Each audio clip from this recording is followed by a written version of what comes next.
Hi everybody, it's Jennifer. It's been a little while. Yeah, strap covering the lens. Yeah, it's been about 2 years now. Figured it was about time to come back. There's a lot going on, and part of my New Year's resolution was to get back to my YouTube channel and get back on track with a lot of things in my life. So, excuse me. So here I am. I'm going to do 2 videos. I think the first is going to be kind of a life update because a lot has happened. And the other will be my kind of weight loss, surgery kind of update. And I'll do the life update first, and then I'll upload another video with all of my weight stuff, because I know some of you just aren't going to care about the life update, and some of you guys are going to be more interested in the life update, so I'm just going to separate them. Okay, so it's been like over 2 years now. The last time I had talked to you guys, I was pregnant, and yeah, a lot has happened since then. For those of you who are new to the channel, my name is Jennifer. I had gastric bypass RNY surgery for almost 4.5 years now. It was back in August 2012. So it's been a little while. I started off at 350 pounds, dropped down to 193 pounds, and I'll get more into where I'm at now in the next video. I also went through quite a bit. Those who have been with me for a while know that I went through an infant loss with my son Zachary back in December 2013. He was born at 23 weeks, and he survived for 3 hours and 26 minutes. And it was a really hard time in my life. And I shared some of that with you guys here. I didn't go really too in depth, I don't think. I just I shared a little bit of that. Shortly after we lost him, I got pregnant while on birth control. It was not intentional. It was not something that we were wanting to happen right at that moment, because we wanted to wait and give my body some time. And I had torn through a cerclage at the time. During my pregnancy, my following pregnancy, I went to a specialist about 3 hours from my home and had a pretty rare procedure done called a transabdominal cerclage, where they cut me open, belly button down to pubic bone, and they put a band around the outside of my cervix to prevent me from dilating at all. And I was 15 weeks pregnant when we did that. The rest of my pregnancy, up until my last update, seemed to be going quite well. I wasn't having any big problems, just some minor bleeding, some stuff that was expected with my history. Shortly after I made my last video, some stuff happened, and that's kind of why I stopped filming. Well, there was a lot of reasons, but about 2 weeks later, I think it was about 2 weeks, I was 26 weeks pregnant, and I started bleeding and contracting. And so I went to the hospital, went to labor and delivery, and discovered that I was in early labor, and I had a placental abruption. So the doctor, a couple of doctors examined me. My high-risk doctor took a look, and they decided that the abruption wasn't bad enough that it couldn't heal. So we wanted to keep baby in as long as possible. So they put me on some magnesium. They put me on a bunch of drugs, stopped my labor for the most part. Kept me in the hospital for a little over a week to let the placental abruption heal and kind of do its thing. Because the way that what they told me was that once you have even a minor abruption, the chances of a full abruption are much higher during the first 7 days. If something's going to happen, it's usually going to happen during that time period. So they kept me for a little over a week, and then they let me go home. And at that point, I don't know if I shared with you that the monitors were showing my uterus was never still at that point. We could never get the contractions fully under control. They were still happening, and the scarier thing is that my uterus was just highly irritated. Normally when you're looking at a when they put the monitors on, if you're not contracting, you're going to see kind of a nice straight line. For that line, you'll see a heartbeat line for baby, but you'll see a nice straight line. Mine was never straight. It just kind of bump, bump, bump, bump, bump. And then when a contraction would happen, it'd go bump, bump, bump, bump. And then it'd come back to bump, bump. So my uterus was just extremely irritated. It was basically in a constant quiver, is what the doctor said. And they were worried that he could come at any time. Now, I could not have a vaginal birth because I had a band in place. So that was not going to happen. But if I were to go into labor early, they would be forced to do a C-section to get him out because my uterus could rupture and it would put him under a lot of stress as well. So, all right, so I came home. I stopped filming because I was very, very scared that we were going to lose him too, that I was going to go into full-blown hardcore labor and they wouldn't be able to stop it. And I kind of retreated into myself and I kind of shut down a lot. I spent the last 9 weeks of my pregnancy really quite scared. It was hard. So I started doing weekly stress tests shortly after that, and I failed every one of them. So basically for the last 2.5 to 3 weeks of my pregnancy, I was at the hospital every single day getting non-stress tests done because I was failing them. So they would call me back in.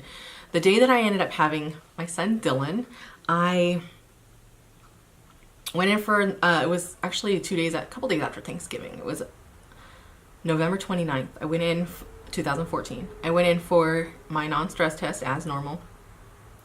And about 2.5 hours in, the nurse said, you know, he's not moving as much as we'd like, and I'd like to see what his heart rate does when he's moving and everything, so we're going to zap you. They basically take kind of a wand and they put it to your abdomen, and it has a really strong like vibration. So they zapped me, and as soon as they did, it was like, whew, contraction. And the nurse looked at me, and she said, I'll be right back. She came back about 10 minutes later and she looked at me and she said, you know those contractions you've been having for the last 9 weeks? I said, yeah. She said, well, this isn't them. I said, oh, I know. I can feel it. She said, well, I'm going to call the doctor. So she called my doctors, both of which were not in time because it was Thanksgiving weekend, and both of them had worked Thanksgiving Day so they could take the next couple of days off. So she called my doctors. Both of them said it's best if you go ahead and get the baby out now. I was 35 weeks, barely. I'd like turned 35 weeks that day, maybe. I don't know. I was very close.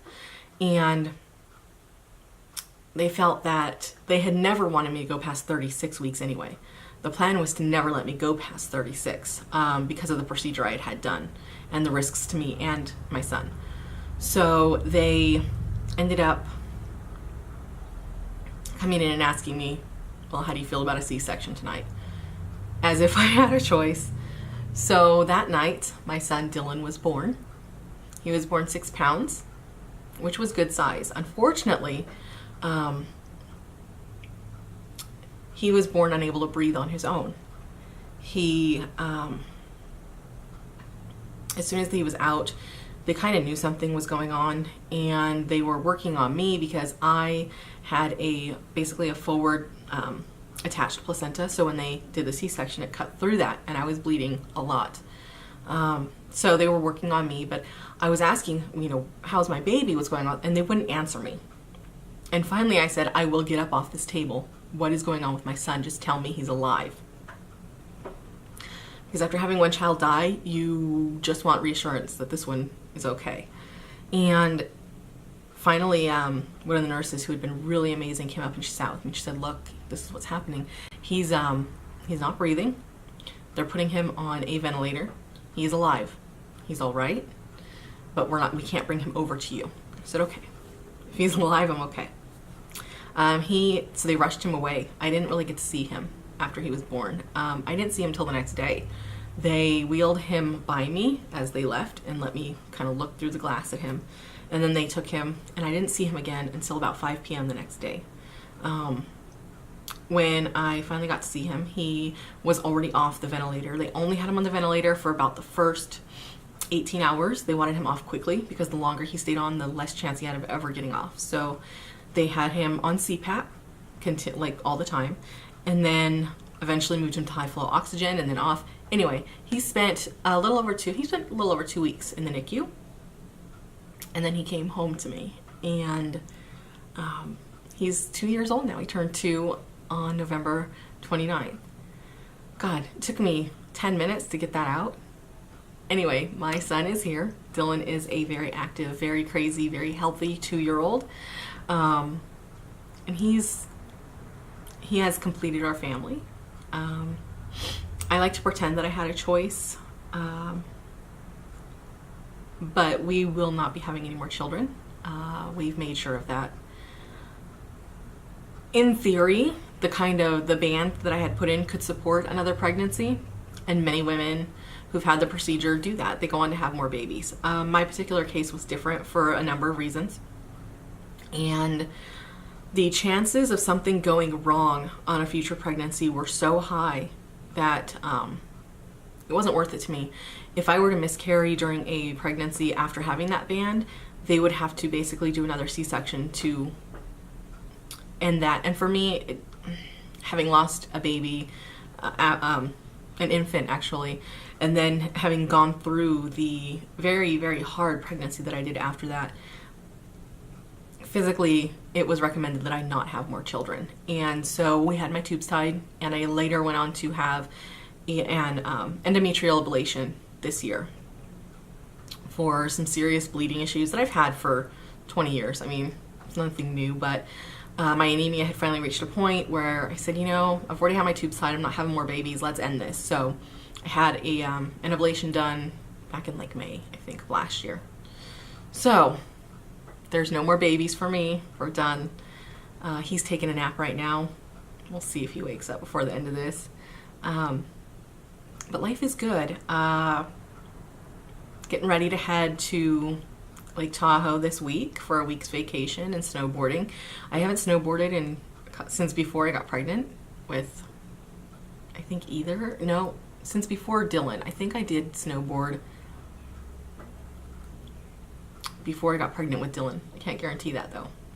So that's what's happening with me, just life. My daughter is 11, almost 12 now, and I have a 2-year-old. So I don't know what on earth made me think that teen angst, preteen angst, and terrible twos at the same time were a good idea. But apparently, somewhere I thought that would work well. Yeah, no, other than that, that's life. Still married, still happy, 2 kids and a dog, still living in the same house we bought 3 years ago. And growing a lot of our own food too. I put in 7 fruit trees since we moved in, and we're doing, I've been growing vegetables and such in ground up until now, but we're putting in some new raised beds this year. So I'm into that. I started school. I am back in school after a very, very, very long time, and I feel very old and often incompetent, but I'm getting through it. I'm doing online school right now to finish up my bachelor's degree and get my teaching credential. So yes, that is what I'm doing. Just I'm at home with the kids and I'm doing school when I can, and that's kind of what's new with me. I have a pretty boring life. I don't do a lot other than a lot of momming and a lot of homework lately. Yeah, life update. And I will do my next video right now with my weight update. All right, thanks.